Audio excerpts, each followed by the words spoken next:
Ella no supo en qué momento exacto dejó de respirar por sí misma. Tal vez fue cuando tenía 8 años y su padre le dijo que sin él, el mundo la destruiría. O tal vez fue a los 16, cuando intentó salir con amigos y él apareció en la puerta diciéndole que no sabía tomar decisiones. Lo que sí sabía era esto: en ese instante, sentada frente al escritorio de su padre en una tarde dorada de octubre en Guadalajara, con el cursor parpadeando sobre una carpeta que nunca debió abrir.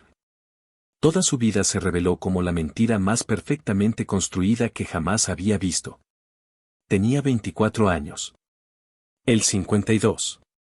Y entre ambos, un abismo de control disfrazado de amor que acababa de mostrarse con la crueldad de una verdad demasiado tarde descubierta.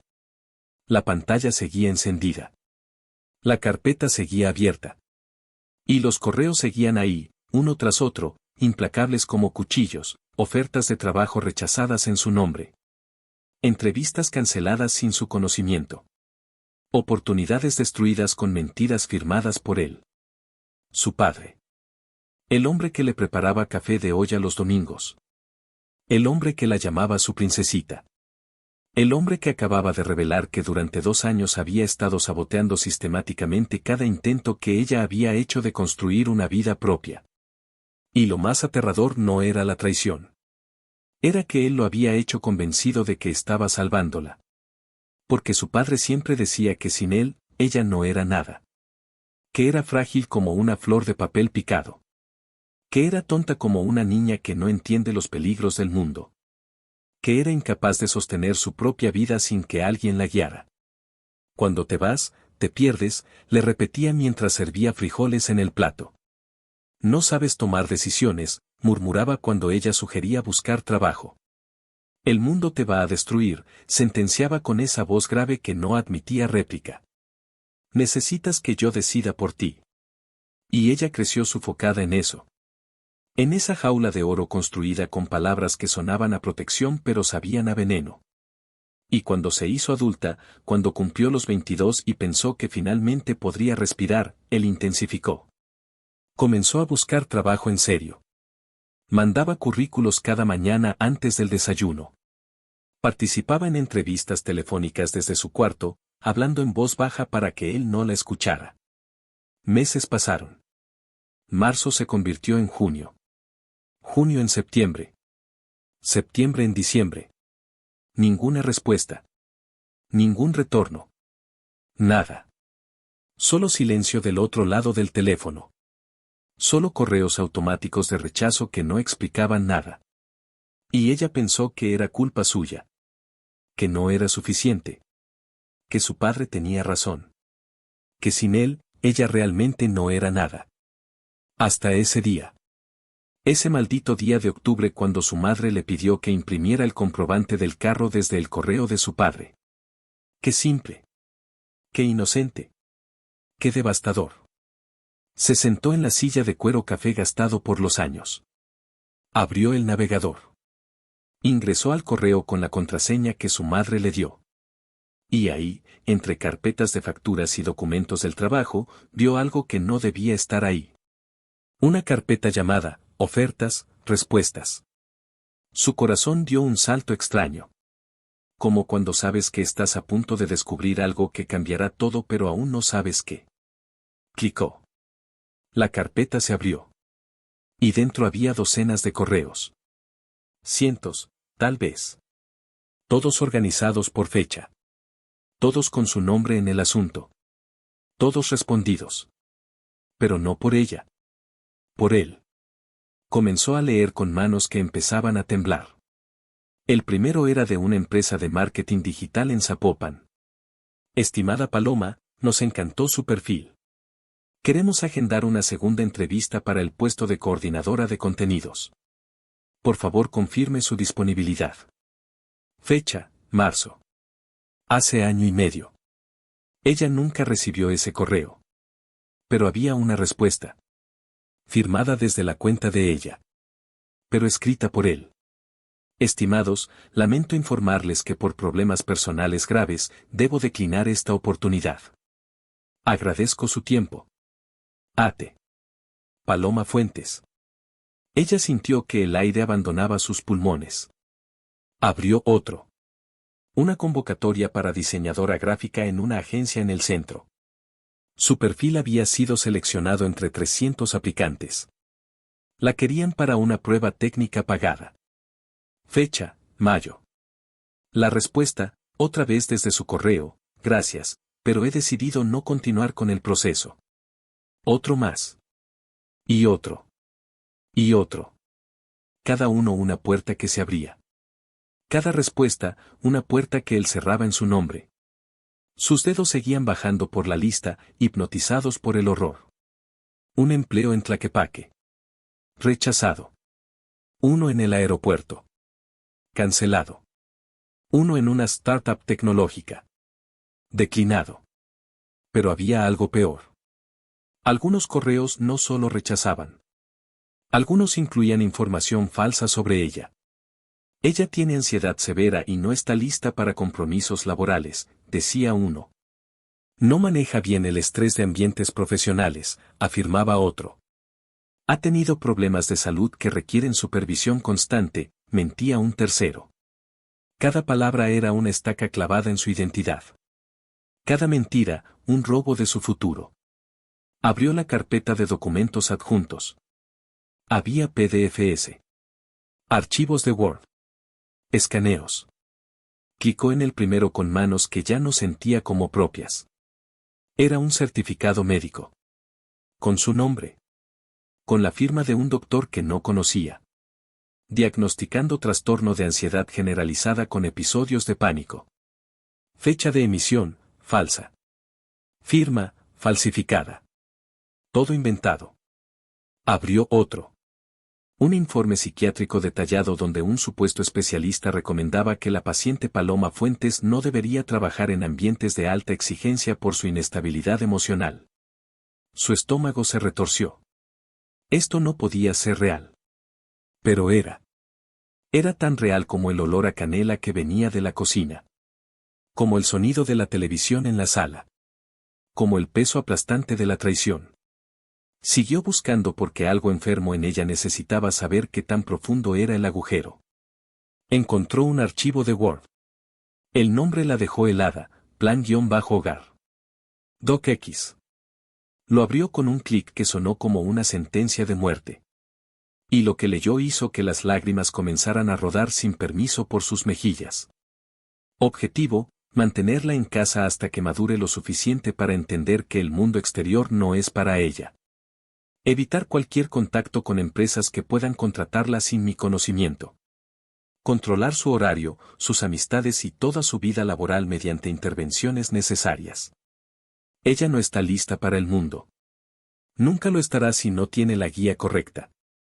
Mientras esté bajo mi techo, está segura. Eso es lo único que importa. El documento continuaba con una lista. Una lista meticulosa de cada empresa a la que ella había aplicado. Con notas al lado. Marketing Digital Zapopan, rechazado el 15/03. Agencia Creativa Centro, cancelado el 22/05. Startup Tech, declinado el octubre de 08. Y así hasta el final. Un registro perfecto de cada sueño aplastado. De cada oportunidad robada. De cada futuro asesinado antes de nacer. Al final del documento, una nota que la rompió por completo: ella me lo agradecerá algún día. Cuando vea que el mundo es cruel y que yo siempre tuve razón.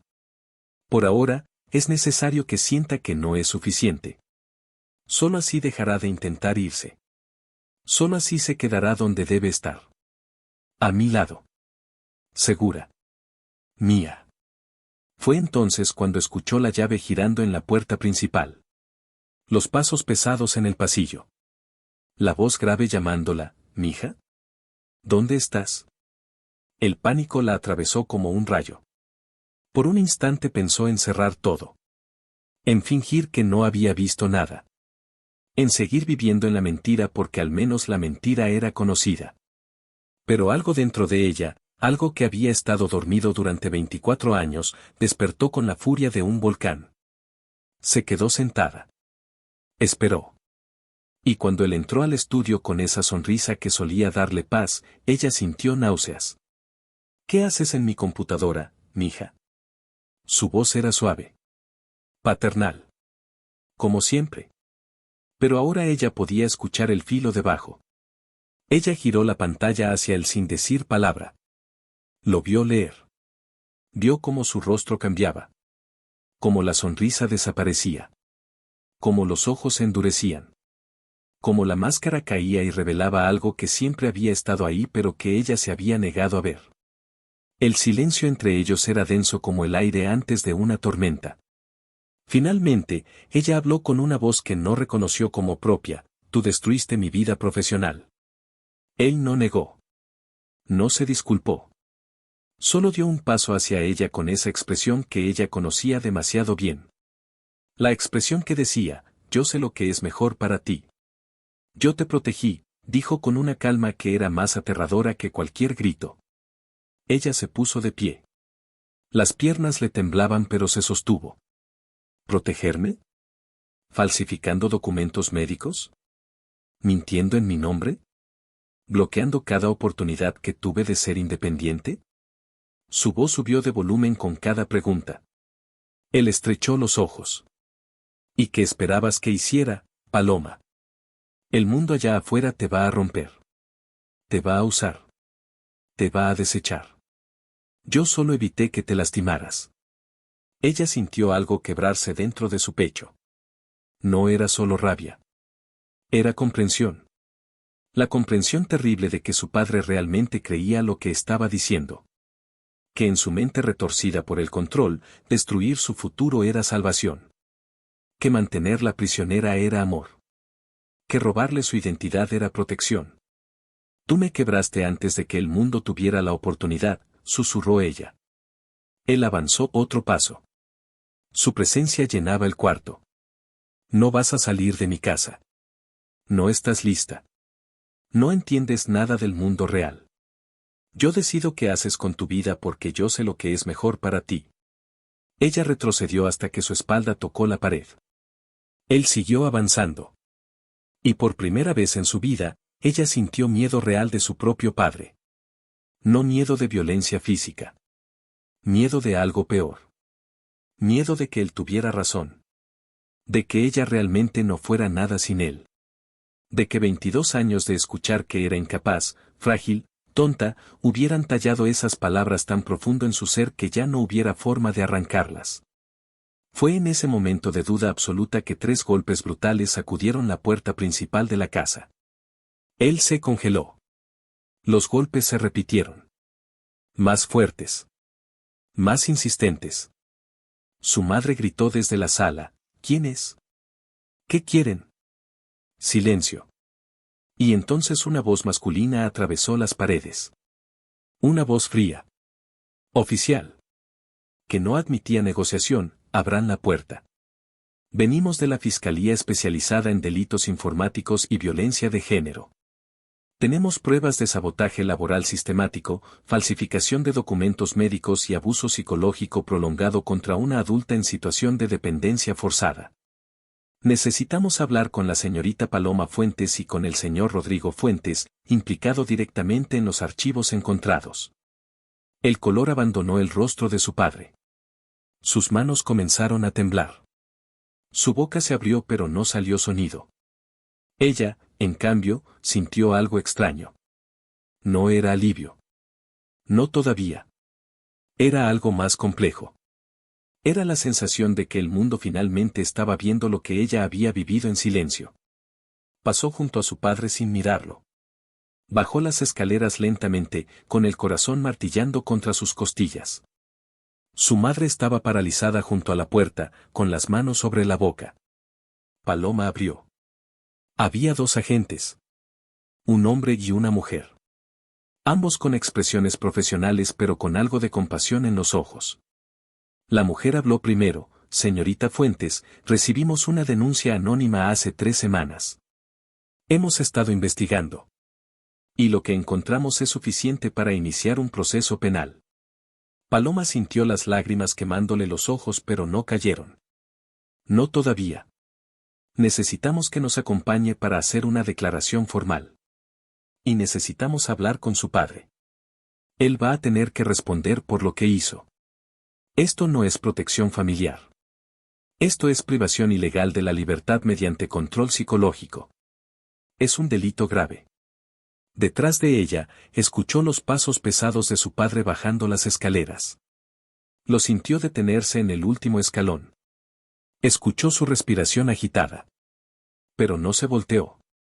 No podía. Si lo miraba ahora, si veía su rostro, temía que toda esa furia justa se derrumbara. Porque a pesar de todo, a pesar del sabotaje y las mentiras y el control, una parte de ella todavía lo amaba. Y esa parte era la más peligrosa. Porque esa parte quería perdonar. Quería creer que él había actuado por amor. Quería volver a la jaula porque al menos en la jaula no tenía que enfrentar la aterradora libertad del mundo. Pero entonces recordó los correos. Todas esas oportunidades robadas. Todos esos futuros asesinados. Todas esas versiones de sí misma que nunca pudo ser porque él decidió que no debía serlo. Y la rabia regresó. No la rabia explosiva. La rabia fría. La rabia que entiende. La rabia que no olvida.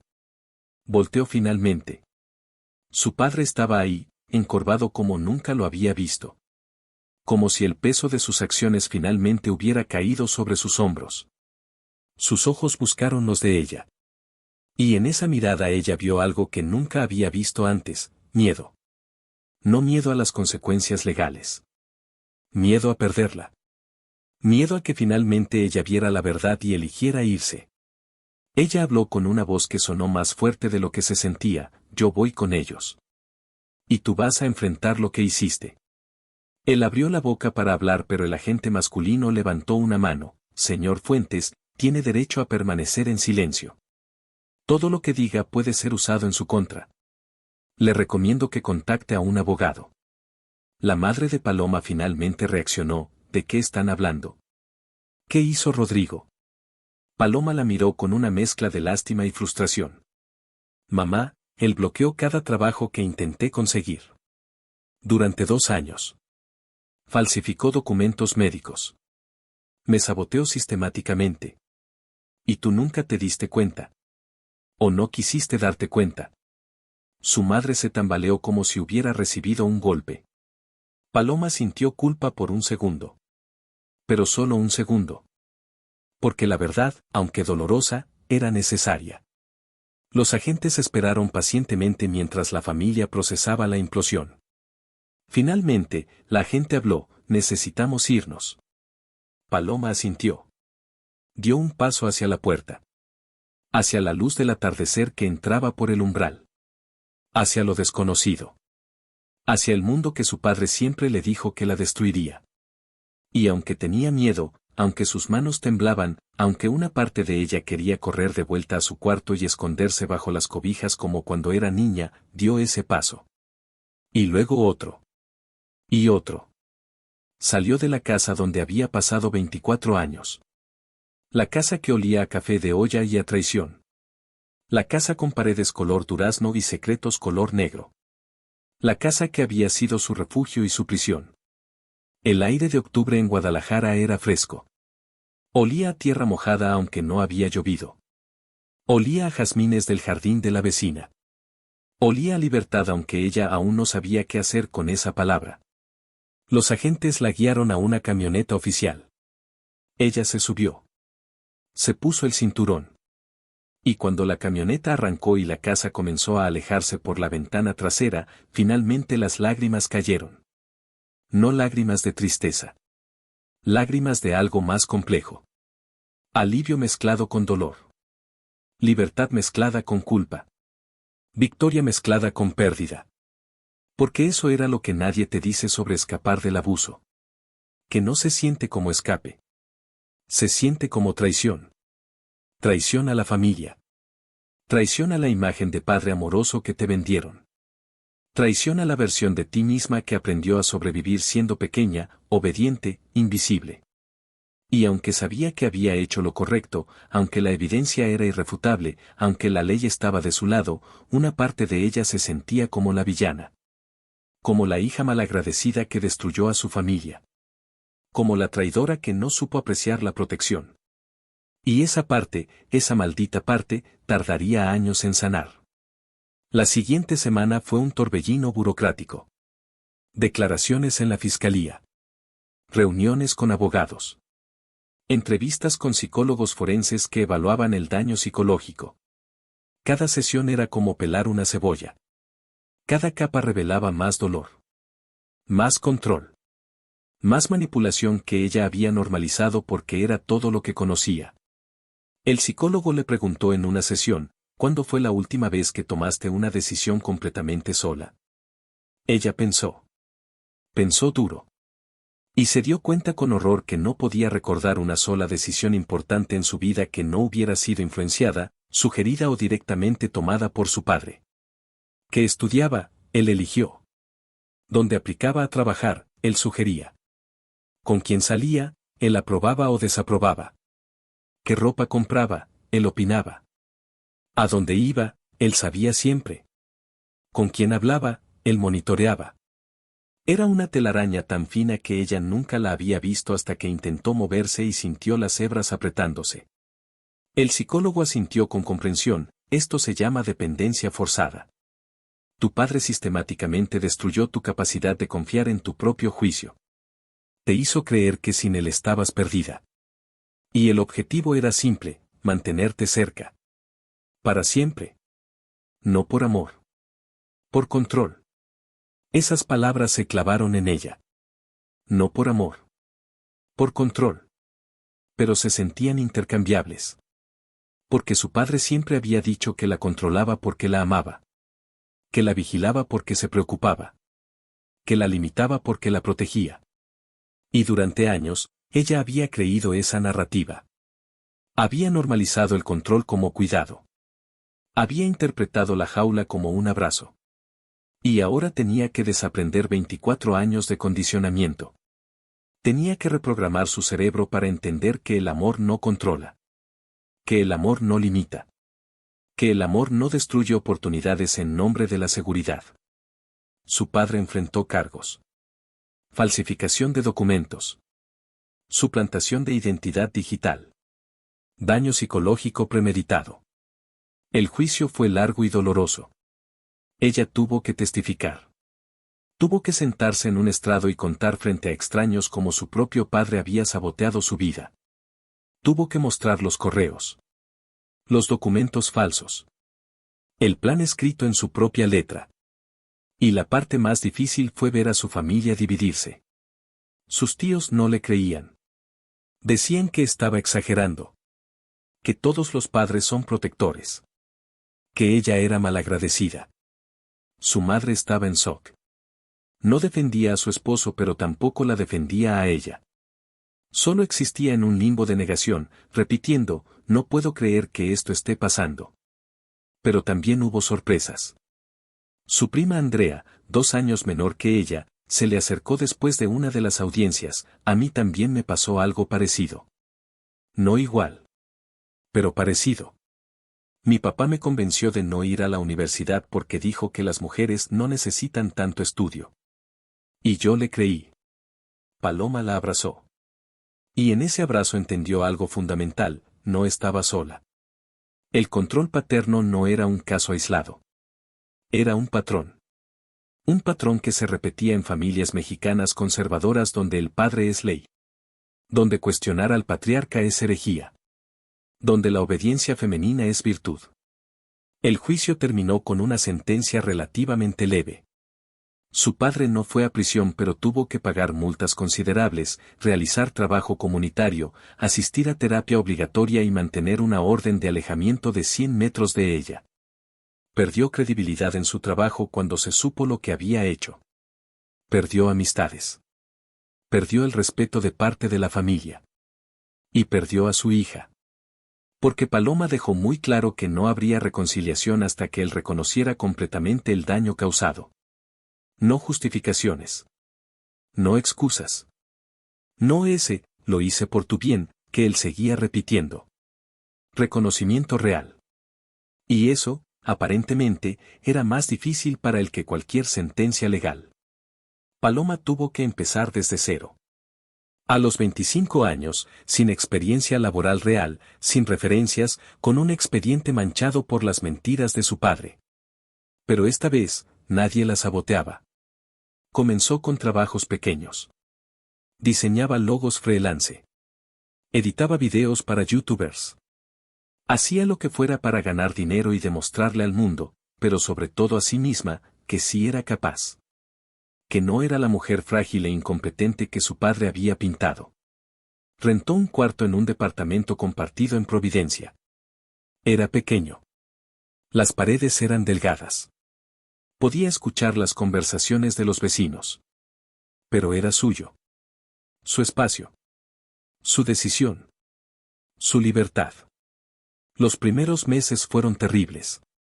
Había noches en que lloraba en el piso de ese cuarto minúsculo, abrumada por la responsabilidad de su propia vida. Había días en que quería llamar a su padre y decirle que tenía razón. Que el mundo era demasiado cruel. Que ella no podía sola. Pero no lo hizo. Porque en el fondo sabía que si regresaba, si daba un paso atrás hacia esa jaula, nunca podría volver a salir. El miedo a la libertad era real.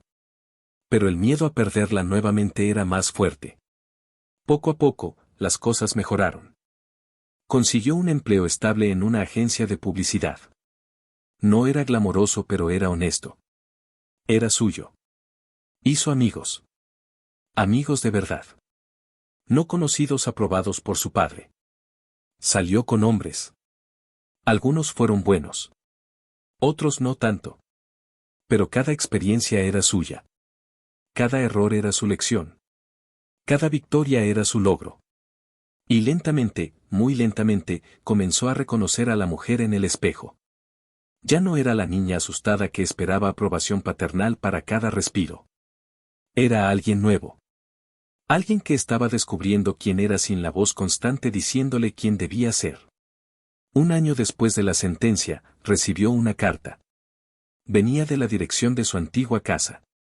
Reconoció la letra de su padre en el sobre. Por un momento pensó en quemarla sin abrir. Pero la curiosidad ganó. La abrió con manos cuidadosas. Decía, Paloma, sé que no tengo derecho a escribirte. Sé que hice cosas imperdonables. El terapeuta me ha hecho ver que lo que yo llamaba amor era control. Que lo que yo creía protección era prisión. Me cuesta aceptarlo. Porque admitir eso significa admitir que te hice daño cuando lo único que quería era cuidarte. No te pido perdón. No merezco ese alivio. Solo quiero que sepas que estoy trabajando en entender por qué hice lo que hice. Y cada día me doy cuenta de cuánto te robé. No solo empleos. Te robé la confianza en ti misma.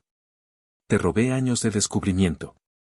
Te robé la oportunidad de fallar y aprender de esos fallos. Y lamento profundamente haber sido tan ciego. No espero tu respuesta. Solo necesitaba que supieras que finalmente estoy viendo la verdad. Tu padre. Ella leyó la carta 3 veces. Lloró. No por perdón. Por duelo. Duelo por la relación padre-hija que nunca tuvieron.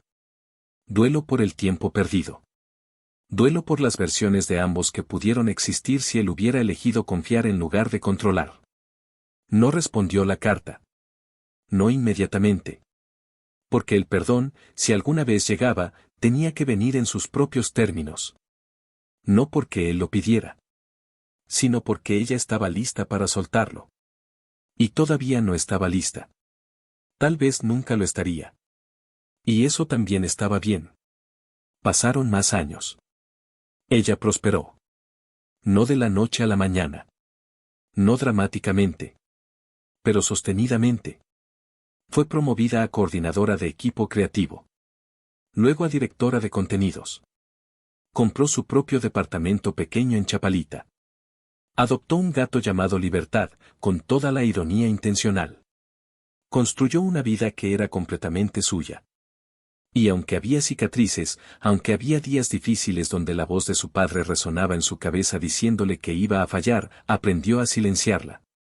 Aprendió que esa voz era un eco del pasado, no una profecía del futuro. Su madre eventualmente salió del SOC. Divorció a su padre. Fue doloroso para todos. La familia se fracturó en facciones. Algunos apoyaban a Rodrigo. Otros a Paloma. Otros simplemente querían olvidar que algo había pasado. Su madre intentó reconstruir una relación con ella. Fue lento. Hubo mucha terapia de por medio. Mucha conversación difícil sobre por qué nunca vio las señales. Por qué nunca cuestionó el control excesivo de su esposo. ¿Por qué eligió la paz familiar sobre la protección de su hija? Y aunque dolió, aunque hubo momentos de rabia donde Paloma le gritó, tú sabías, eventualmente encontraron una forma de coexistir. No era la relación madre-hija de las películas. Pero era honesta. Y eso era suficiente. 5 años después del incidente, Paloma estaba en una conferencia de marketing digital en Ciudad de México.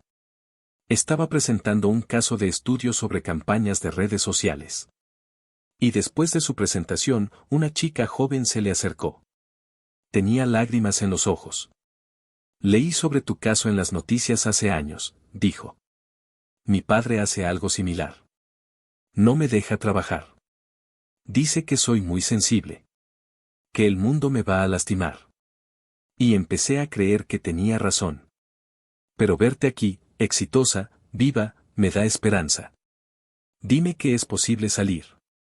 Paloma sintió que el corazón se le apretaba. Tomó las manos de la chica. Es posible. No es fácil. Vas a dudar de ti misma 1000 veces. Pero es posible. Y mereces la oportunidad de intentarlo. Esa conversación se quedó con ella. Se dio cuenta de que su historia no era solo suya. Era de todas las mujeres atrapadas en jaulas doradas. De todas las hijas que crecieron creyendo que el control paterno era amor. De todas las que normalizaron la vigilancia como cuidado. Y decidió hacer algo al respecto.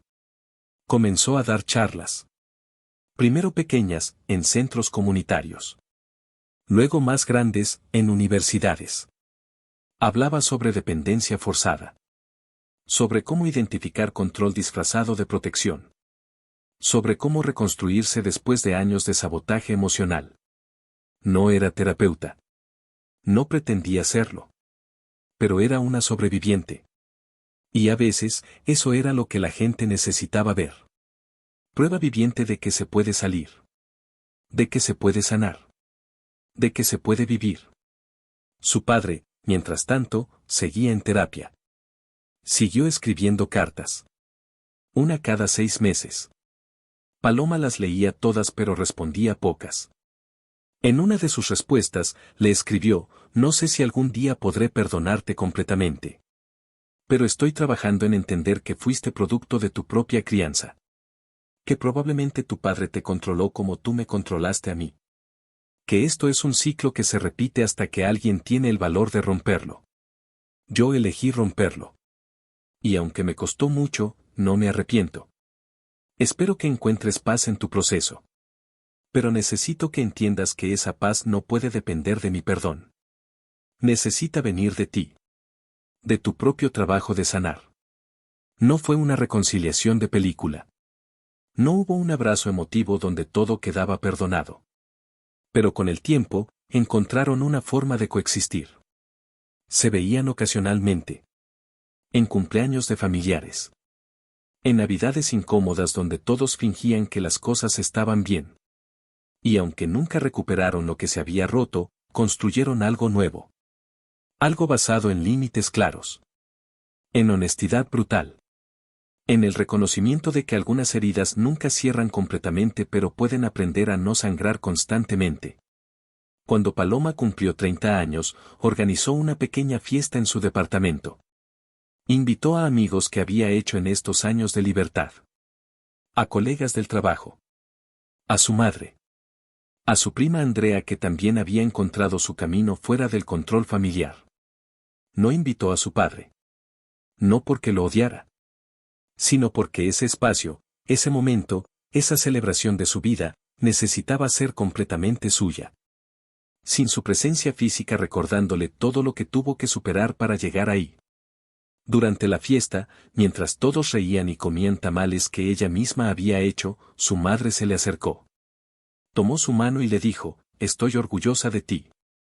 Sé que no te lo dije suficiente. Sé que fallé en protegerte. Pero estoy orgullosa de la mujer que te convertiste a pesar de todo. Paloma sintió lágrimas quemando sus ojos. Gracias, mamá. Eso significa más de lo que crees.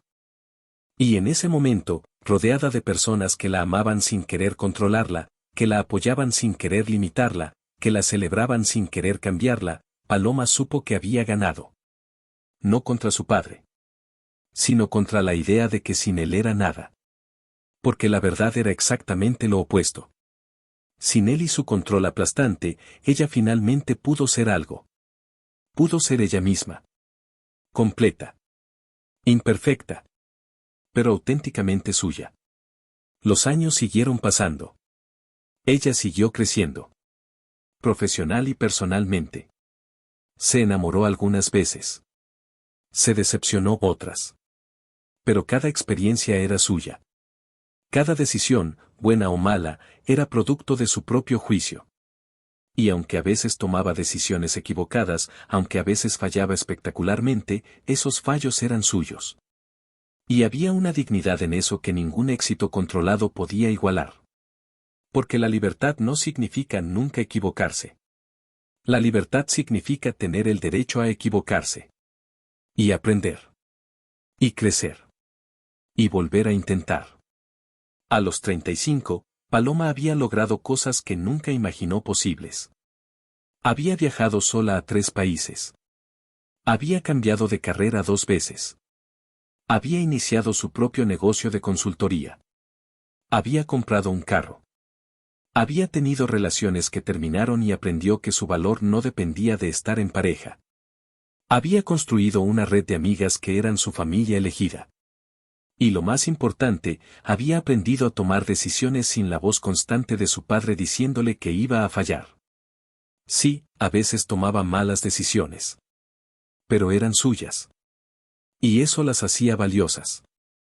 Un día recibió una llamada. Era su madre. Tu padre está en el hospital. Tuvo un infarto. No es grave pero quiere verte. Paloma sintió un nudo en el estómago. Después de todos estos años. Después de todo el trabajo de sanación. Después de construir una vida sin él. La idea de verlo vulnerable, enfermo, la llenaba de emociones contradictorias. Fue porque algo en ella, a pesar de todo, no había dejado de amarlo. O al menos de amar la idea de lo que pudo haber sido. Entró a la habitación del hospital con el corazón latiendo fuerte. Él estaba en la cama. Se veía pequeño. Frágil. Nada como el hombre imponente que había controlado cada aspecto de su vida. La vio entrar y sus ojos se llenaron de lágrimas. «¿Viniste?», susurró. Paloma se sentó en la silla junto a la cama. «Vine. Pero no porque tenga que hacerlo. Vine porque elegí hacerlo. Y esa es la diferencia». Él asintió. Entendió lo que ella estaba diciendo. «Durante años me pregunté qué sería de ti sin mí», dijo con voz débil. «Me aterraba que fracasaras. Que te lastimaras. Que el mundo te destruyera. Y ahora veo que lo único que te destruí fui yo». Paloma sintió las lágrimas rodando por sus mejillas. «No me destruiste. Me lastimaste. Pero no me destruiste. Porque yo elegí sanar. Elegí ser más que lo que tú pensaste que podía ser». Él extendió una mano temblorosa. Ella la miró por un largo momento. Y finalmente la tomó. No era perdón completo. No era olvido. Pero era algo. Era el reconocimiento de que ambos eran humanos. Imperfectos. Dañados por sus propias historias. Y que aunque el daño era real, la capacidad de seguir adelante también lo era. Se quedaron así un rato. Padre e hija. Conectados por sangre y por heridas. Por amor y por dolor. Por todo lo que fue y todo lo que nunca sería. Y en ese silencio compartido, Paloma supo que este era su cierre. No el cierre perfecto de las películas. Sino el cierre real. El cierre que reconoce que algunas cosas nunca serán completamente reparadas pero pueden existir sin seguir sangrando. Cuando salió del hospital, el sol de Guadalajara estaba comenzando a ponerse. El cielo era una explosión de naranjas y rosas. La ciudad bullía con vida. Vendedores ambulantes gritaban sus productos. Niños jugaban en las plazas. Parejas caminaban tomadas de la mano. Y Paloma, parada en medio de todo ese caos hermoso y cotidiano, respiró hondo. Y se dio cuenta de que finalmente, después de 11 años desde aquel día que encontró los archivos, después de años de terapia y llanto y crecimiento, finalmente se sentía libre. No libre de las cicatrices, sino libre a pesar de ellas. Libre para ser quien elegía ser. Libre para fallar. Libre para triunfar. Libre para vivir. Y esa libertad, esa preciosa y aterradora libertad, era lo que su padre nunca pudo quitarle. Porque aunque él bloqueó ofertas de trabajo y falsificó documentos y la mantuvo prisionera durante años, no pudo bloquear la parte más fundamental de ella. La parte que se negó a creer que sin él era nada. La parte que insistió en intentar. La parte que, contra todo pronóstico, sobrevivió. Y esa parte indomable, era lo que la había salvado. Era lo que la había traído hasta aquí. De pie. Viva. Suya. Esta es la historia de una mujer que fue saboteada por el amor distorsionado de su padre. Que descubrió la traición en un archivo oculto. Que enfrentó el control con verdad. Que sanó a pesar del daño. Y que dedicó su vida a asegurarse de que otras mujeres supieran que ellas también podían hacerlo. No es una historia con final perfecto. Pero es una historia con final real. Y a veces, lo real es más valioso que lo perfecto. Porque lo real reconoce el dolor. Lo real honra la lucha. Lo real celebra la supervivencia. Y lo real, en última instancia, es lo único que tenemos. Así que si estás escuchando esto y reconoces partes de tu vida en esta historia, si tienes un padre o una madre o alguien que te dice que sin ellos no eres nada, si has normalizado el control como amor, si estás dudando de tu capacidad de sobrevivir sola, quiero que sepas esto, ellos están equivocados. Completamente, totalmente equivocados. No eres nada sin ellos es la mentira más grande que te han dicho. Porque la verdad es esta, eres todo. Completo. Capaz. Valioso. Incluso si nunca has tenido la oportunidad de probarlo. Incluso si te han convencido de lo contrario. La capacidad está ahí. Solo necesita espacio para crecer.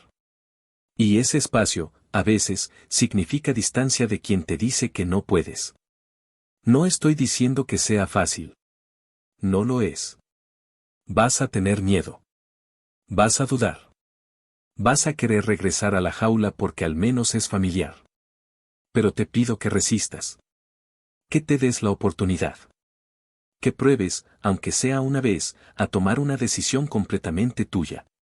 A fallar si es necesario. A aprender de ese fallo. A descubrir que el mundo, aunque a veces cruel, no te destruye como te dijeron que lo haría. Que tú eres más fuerte de lo que te hicieron creer. Que puedes. Que vales.